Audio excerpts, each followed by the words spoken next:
Welcome to the Smith and Rowland Show. Let's join our host, Alan Smith and Jeff Rowland. And welcome, ladies and gentlemen, one and all, to the Smith and Rowland podcast. Today, brought to you and sponsored by Ink Pen. Ink Pen. Boy, that's wonderful. I mean, I just felt something. Ink pens around the world. Yeah. I mean, do you realize Of how every many kind. ink pens there are I just out think there? about that. And they're sponsoring us. Every bit of them. They've endorsed the Smith and Rowland That's show. just amazing. It's What do you just- say? Well, It's, many ink pens. everybody wants a piece of the Smith Smith and Rowland show. Rose. That's exactly right.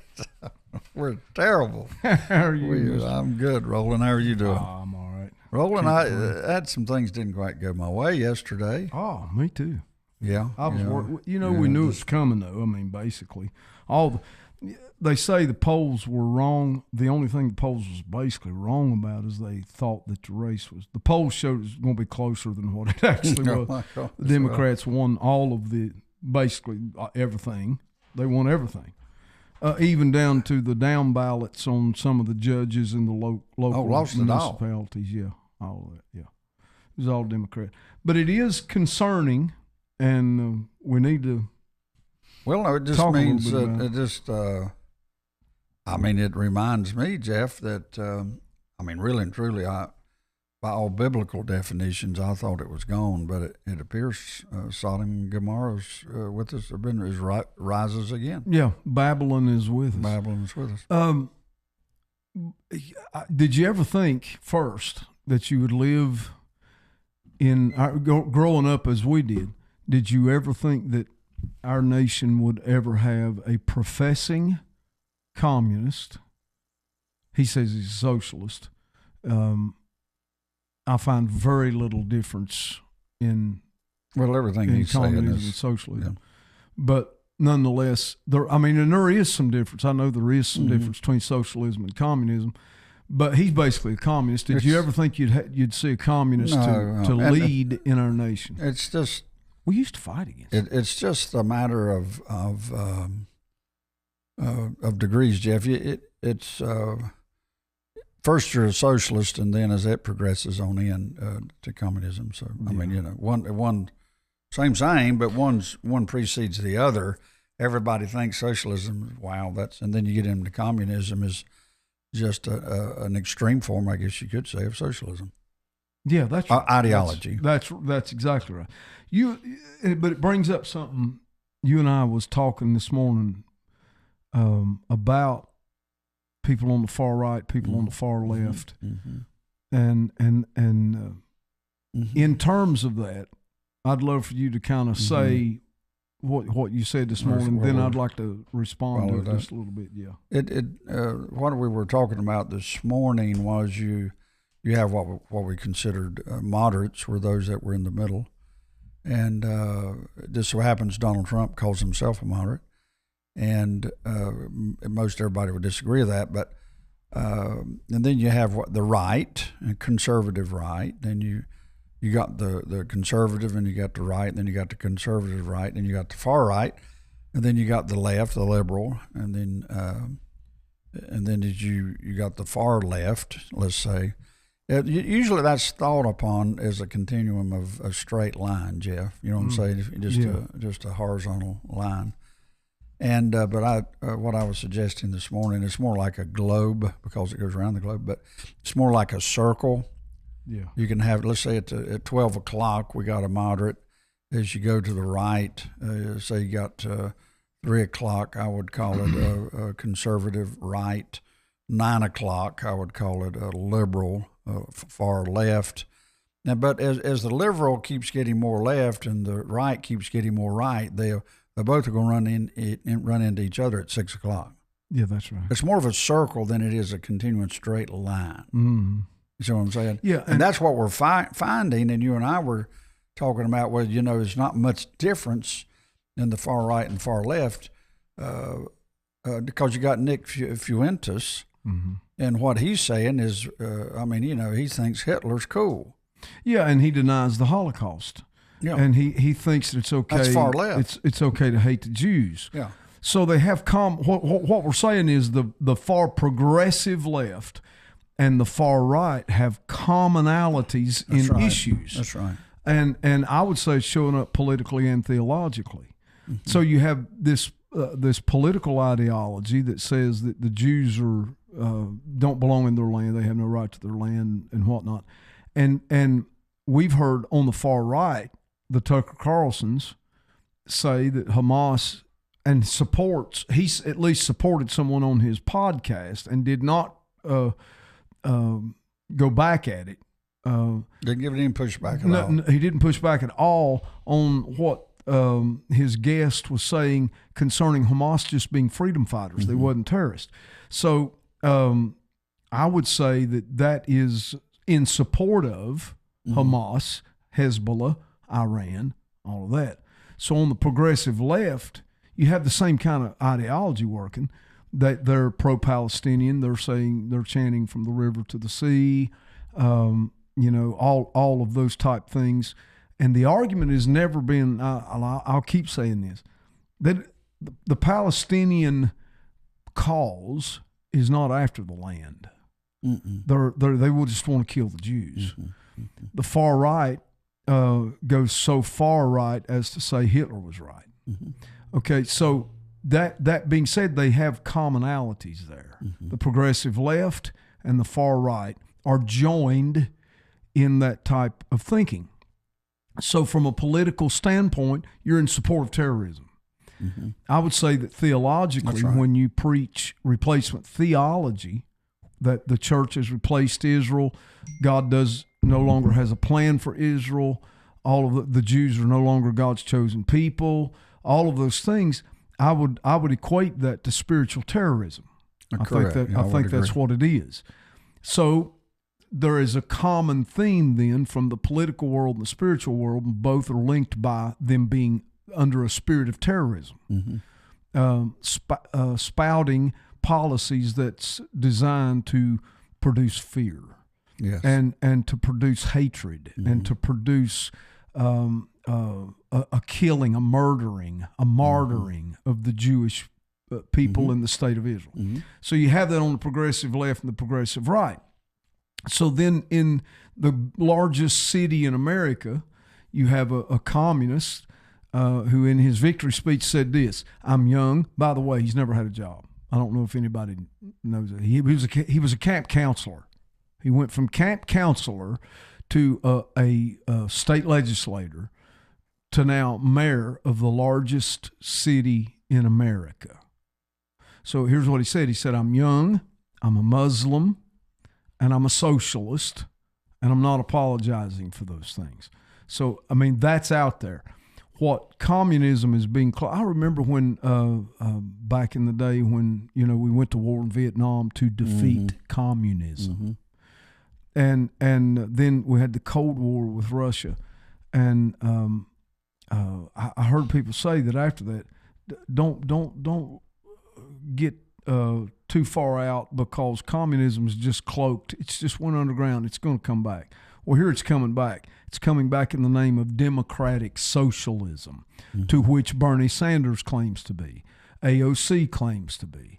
And they are running the Democrat Party. They are the voices and the face of the Democrat Party. So you are basically aligning yourself with communism if you align yourself there. What Mamdani said early on in the campaign that drew some media attention was that he did not think Hamas should disarm. And if Bibi Netanyahu come in New York City, he would have him arrested. So that tells you how, from a political standpoint, if you preach a theological view, it has power. It has influence. Words have power. The power of life and death is in the tongue. So you preach this stuff and you see it manifested in ways like what we seen last night. We just lost the biggest city in America. The financial hub of America is now under communist control. Now you can say, well, there's a difference in the federal government. we've been making every excuse in the world to turn a blind eye to this stuff to protect us in being silent. Correct. That's all that's been going on. So progressively, it's all been unfolding, and now we have this ginormous manifestation. We actually had an attorney general from the state of Virginia who sent out a text fantasizing about taking a gun and shooting a Republican lawmaker in the head while his children watched, and then shooting his children, and that guy got reelected to office last night. You're kidding. In the state of Virginia, Jay Johnson. I'm saying that that's where we're at. Now, when Trump got elected, praise God, hallelujah, things, oh boy, everybody came to their senses. No, they didn't. Mm-hmm. They didn't. The Democrat Party did not come to the center. They have no intention of setting down and discussing issues. They have no intention of that. That's why the government's shut down, because they have no intention of giving up their agenda. I'm saying that what happened last night is worse than if Kamala Harris had been elected president of the United States. Wow. I personally believe that. Wow. It sets the stage for a lot of things. Wow. What say you, Mr. Smith? Well, I don't know. I'm nauseated after that. Wow. That's, I can't, the Kamala, hot tamale. Yeah, hot tamale. This being worse than if she was. I believe it is. Wow, that one, set my clock back. Only thing I can say is, Jeff, if you want to know the spiritual climate of New York City, there it is. Yeah. What this stuff is doing us is showing us the spiritual climate of these cities, and they're more. Well, the truth, even in presidential elections or whatever, the races are way too close for my liking. Yes, Trump went in. We say he went in with a landslide, but I'm like, well, I don't know what land y'all been on, but that was, you know what I'm saying. I don't know what. That wasn't a landslide. He won a landslide of the states, but by a slim margin in every state. In every state, and so I'm just like, I think we kind of squeaked our own in. Yeah. And but yes, you know what I'm saying. That's not near big enough margins to tell me about the American people, and so therefore, if you're basically 50-50, the right versus the left. Now our right is fragmenting, and we've lost candidates. And we've lost Tucker Carlson. We lost Prager. Yeah. Prager. We lost Prager. He's paralyzed from. Yeah. We've lost Charlie Kirk. Yeah. Now we lost Jordan Peterson almost. Yeah. We're not sure he's going to live. Yeah. So I'm just saying, all for the spiritual. Big voices. Well, I mean, the thing that was holding, there were big players in the healthy right. Yeah. I'm going to call us the healthy right and the unhealthy right.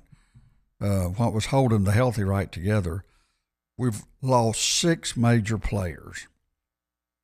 And as far as I'm concerned, Candace and Tucker are both is the same thing happened to them that happened to Charlie Kirk. As far as I'm concerned, yeah, they've all their influence and what's got hold of them is well, it's worse. It's worse than what happened to Charlie because you're making such a mess of if anybody can shut down. If she really loved Charlie Kirk as a friend, my question is, why in the world is she shutting down Turning Point with all these accusations? Yeah. And Jeff, we like to think that accusations, we're going to be tough. Accusations kill. They absolutely destroy. They destroy. They destroy. Right. And they don't have to be true to do it. Mm-hmm. I don't know. This seems so obviously plain to me. I get frustrated because no one sees the obvious. Mm-hmm. And so this replacement thing, is so huge. And in the theological circles and in the church world, just consider something. The guy that took Charlie Kirk out was dating a transgender. Mm-hmm. 8 out of the last 10 mass shootings up to Charlie Kirk's assassination was done by the LGBTQ plus community. Mm-hmm. I got a text from a guy yesterday who was sitting in a Baptist church somewhere on business. He was doing business there. And he said there was a rainbow flag there and a sign in the foyer welcoming and affirming church, reaching out to the LGBTQ community saying, come on in, we will affirm you where you are. What denomination? It was Baptist. Baptist. And so we're moving on up. Well, and here's my thing. In the theological world, the LGBTQ plus crowd is the terrorist group or the terrorist arm that is being fueled by replacement preaching. You start replacing the church replaced Israel, and psychology replaces the Bible, and suddenly your own moral compass replaces the very law of God. So it's all based on this replacement idea. All right, you get to that. Then in the political world, you say, okay, Israel's the source of all the trouble in the Middle East, and we don't believe Hamas should be disarmed. We're worth the Palestinians here. All right, so fueling around that are the accusations, the slander, the criticism of those that's speaking any kind of truth.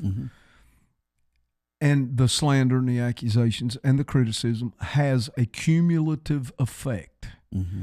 And as that effect grows, then no longer are people taken seriously. Donald Trump's not taken seriously by no one. And except it doesn't the rest matter. Of the world. The other nations, the world loves him. But it doesn't matter what he does. He said this. He said, look, I could cure cancer, and still they're going to hate me. He couldn't have been more right. He's exactly right. And that's what slander and accusations and criticism does. That's what it's designed to do. It's designed to kill the influence, to kill the testimony, to kill the proclamation or the ministry of whoever you're criticizing. So Candace Owens is throwing all of this mud at Turning Point USA. Why? Because she hates Israel. And she does not care who she has to crucify on her path toward doing that. She didn't 3 years ago. No, but she... Or two, probably. No, but she got in the theological world, and she embraced that replacement ideology, and that translates into the political world of a Mamdani. Well, I think of our problems, Jeff, is just like with Tucker. I mean, Tucker's a journalist. John Rich is a country music singer. Is it John Rich? Yeah, he's a country music singer. They're not theologians. They know just a little bit of a Bible, maybe, but yet they have decided that they are going to have a persuasion theologically, and I think are out of line. I mean, Jeff, I don't need to get on a podcast and talk about brain surgery. No. I'm not versed in it. I don't need to do that. I mean, come on, somebody. No. But all of a sudden, you got a little bit of a following, and you got a pot. And the reason I'm saying this is, pride is a spiritual. Pride is the degeneration of the human spirit. Pride will destroy you. Yeah. And pride comes from the dark side. And so the enemy will use your pride to make you think you're a theologian, or you know Bible, or you know Jesus. Listen, Nick Fuentes, I just heard him today. He's all about Jesus Christ in America.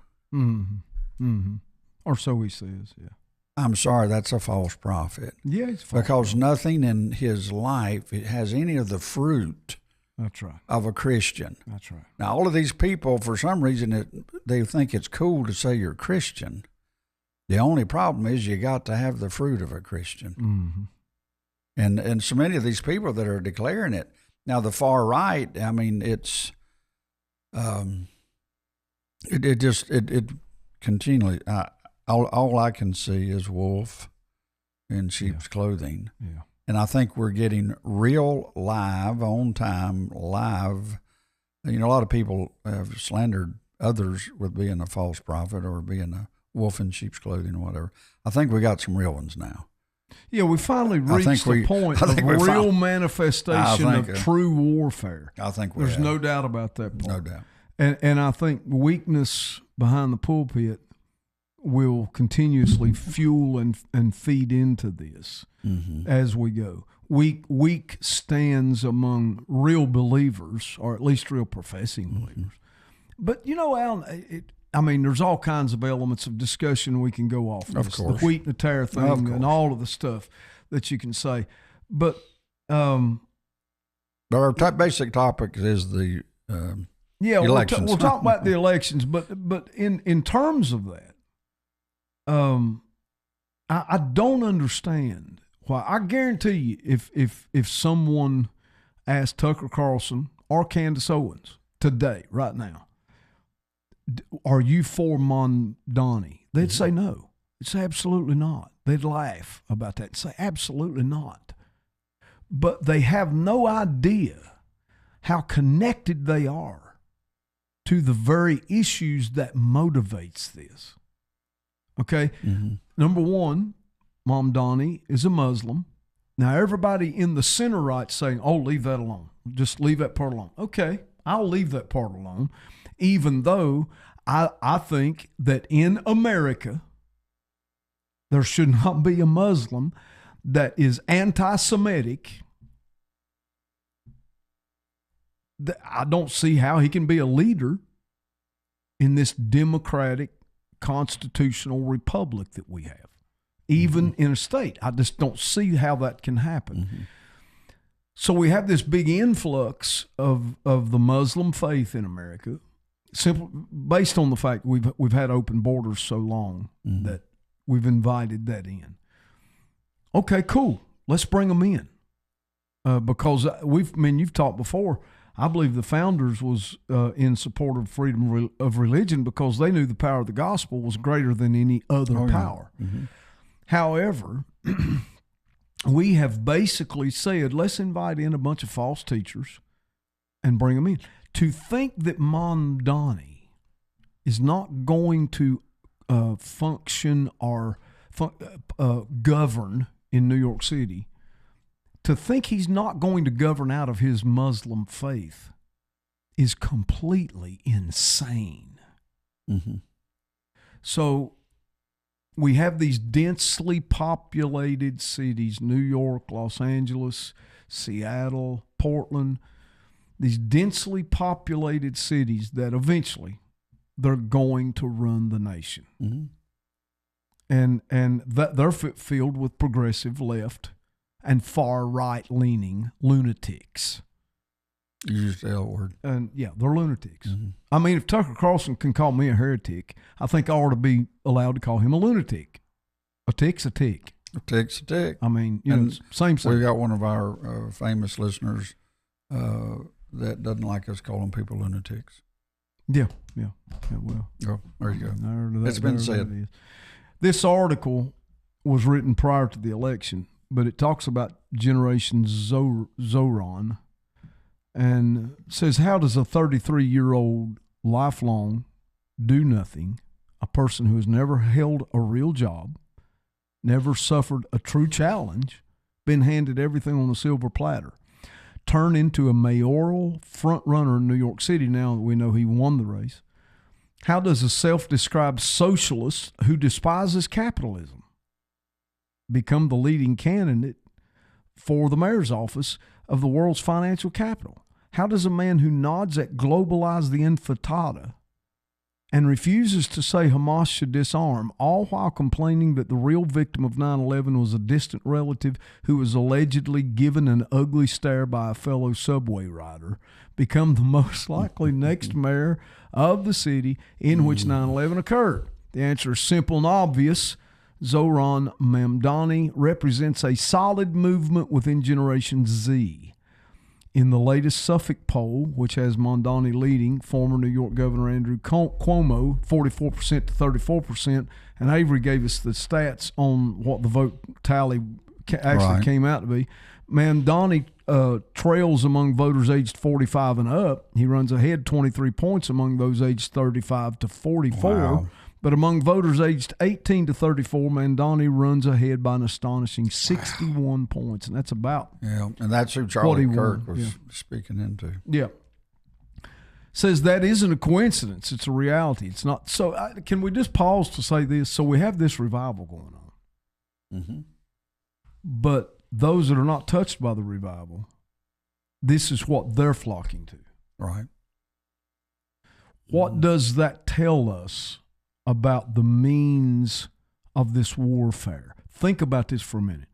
Those that are not flocking to the move of the Spirit is flocking to the move of the political winds. Mm-hmm. How can we who walk in the Spirit not warn them of their political errors? How can you make sense? Do you not think it's somewhat futile unless you tell them you must be born again? Absolutely. Because that's the starting point. The response in New York City is what you would look for to be a response out of a bunch of lost people. They don't know Christ. They don't know Jesus. They don't know Jesus. They've never trusted Jesus. And they don't have the Holy Ghost inside of them to halfway think with some sense. So it just tells us, if you want a barometer, if you want to check the oil like in an engine, if you want to see where the lost versus saved are, and people would say, well, Alan, that's not true. There's people on both sides. The only thing I can tell you, if I was in the ocean liner, I wouldn't say I want all the Democrats killed on one side and everybody that fear God on the other. Yeah. Because you're going to flip it over. Well, I think it's safe to say this. This article points out that 62%, Alan, think of this, 62% of Americans aged 18 to 29 say that they are favorable towards socialism. Well, I don't know what you're talking about. So here's what we have. We no longer have a Democrat Party. And we are fragmenting on the right, just like you say. Mm-hmm. We're getting close to not having a Republican Party. It's fragmenting fast. Because those on the far progressive left, they already own the Democrat Party. Just period.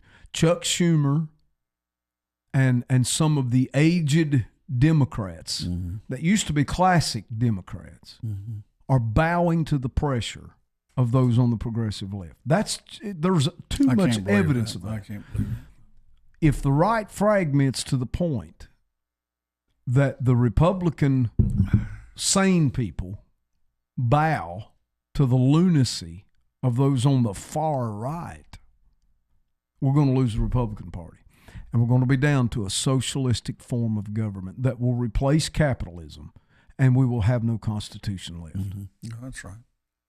Well, it's looking like, in the distant future, next 10 years to be, there again, it sounds impossible, but there again, I'm not so sure anything but the revival to continue to grow that came with Charlie Kirk is our only hope.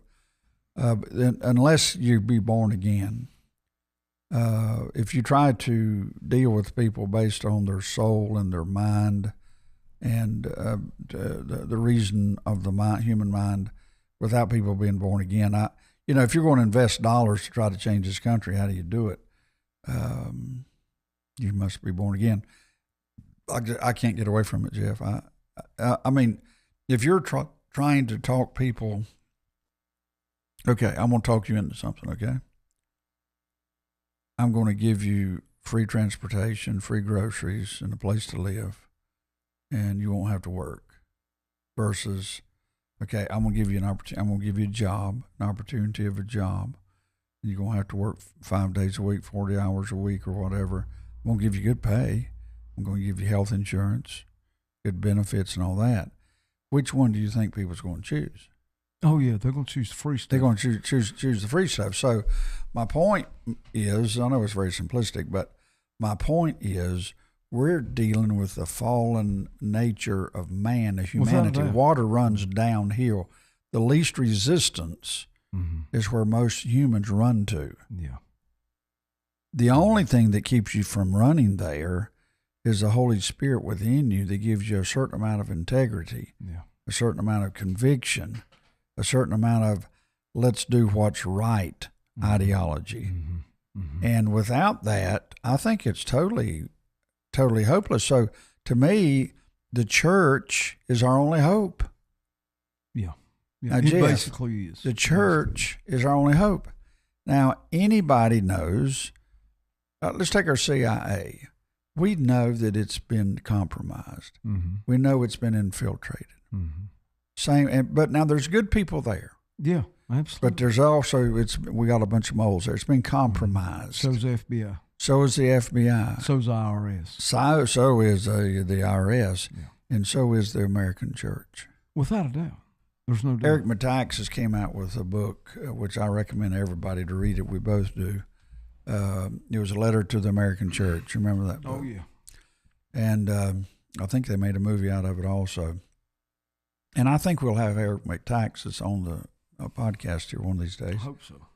And but Eric Metaxas, I think, has been given a word to the American church. And I think what we're seeing, I get upset with New York, and I get upset with their New York's doing what New Yorkers do that are lost. They just did what do you do? And I've got another friend of mine, David Englehart, that has a church down on the town, New York City. And they have incredible services, and people from all over New York City come to them. And so we have a faction of the Holy Spirit there, and but we can see that, I don't know how else to say it. It looks like to me, I don't want to curse it, but it looks like to me we have seen, somebody needs to report New York City has fallen. Well, it has fallen. And here's the hard lesson that goes along with it a little bit. So everybody will be thinking, well, that's New York City. I don't live in New York City. I'm in North Carolina. Doesn't mean a whole lot to me. I'm not going to go. I've heard people say, I've never lost nothing in New York, and I ain't going up there. Here's the problem. So the city falls because of bad policy. We're going to see it happen if he gets his way, and the city will it's going to unravel. All right, who do you think's going to pay the bill? That's coming out of our pocket. Well, because the federal government's going to have to go in and fix everything. The wildfires in California. It's another example. How much money did the federal government pour into that? Well, the biggest reason they have the wildfires there is because the environmental agency in California won't let them take care of the underbrush to start with. So you end up losing everything. Billions upon billions upon billions of dollars that comes out of our pocket because of bad policy in California. I don't know where this hit my brain right quick, maybe off topic, but we need to check and see how many houses have been rebuilt out there. Yeah, I would be interested to know that too. I really would. Because that was the hot spot of California. I mean, that was the place to be. All these. Oh yeah, it was. A lot of the Hollywood actors lost their homes and everything. I bet you it's been confiscated. Well, and so to speak. Yeah, my point is, so from a natural standpoint, it has influence on our lives, what they do. From a political standpoint, it has influence on our lives. From a spiritual standpoint, this is going to have influence on our nation. Yeah, no doubt. You're not going to escape it. Just because you don't live there does not mean that this is not going to affect you. It's too big of a city. It has too much influence. Yeah. It has way too. And the thing about the influence of New York City, it has old time influence. Yeah. You got new influencers on podcasts, barely old enough, can't even got the driver's license yet. But this is old time influence. Yeah. That comes out of New York City. Yeah. And I can't imagine. Listen, the math always works. If you're going to give away everything and tax those that are making anything, you're going to run everybody out of the city that's making anything. That's right. And the only thing that's going to leave you are those that want something for nothing. That's right. And you're going to run out of money. That you can no longer it's supply. It's not sustainable. It cannot be sustainable. And everybody knows it's not sustainable. It's never been. There's never been in the history of the world. It's just not a sustainable model of this type of socialism. Mm-hmm. Cannot happen. So I say, it affects everybody. Mm-hmm. It's going to affect the rancher in Wyoming. It's going to affect the farmer in North Carolina. Mm-hmm. It's going to affect the truck driver that drives. It's going to affect everybody. Mm-hmm. Our tax dollars is going to go to bail them out of bad policy because of the will of people that will not hear the truth. Mm-hmm. And at some point, I think there has to be a cutoff. Yeah. Well, we're in a new era. We're at a new time. We're at a new place in this warfare. We've never seen it like this before. And on all fronts, I'm so glad Trump's president. I just don't know what to do. Too. But at the same time, the enemy is not taking it laying down. No, all of this is being played out in Generation Z. Wow. Think of it. Think of the that. revival and the counter revival. That's right, Jeff. Yeah. Wow. Generation Z. Generation we need to be Z. praying for Generation Z. Absolutely. And I pray that the strongest evangelist the world has ever known will come out of Generation Z. Yeah, and just like the millennials blames and accuses the boomers of not handing down properly whatever they wanted to be in, apparently the millennials didn't do a good job with the generation behind them either. Or we wouldn't be stuck with a communist in New York City. Well, there you go. That's the way it is on Smith and Rowland. That's exactly right. But we're going to pray for everybody.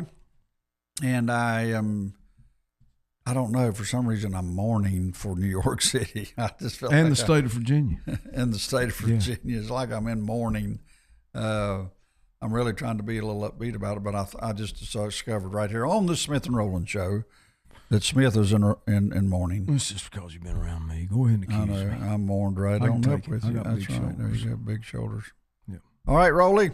We'll pick it up again here tomorrow, and Sounds hopefully good. we'll have a victory speech to talk about from Rowland to talk about. That sounds good. All right, say bye. Bye.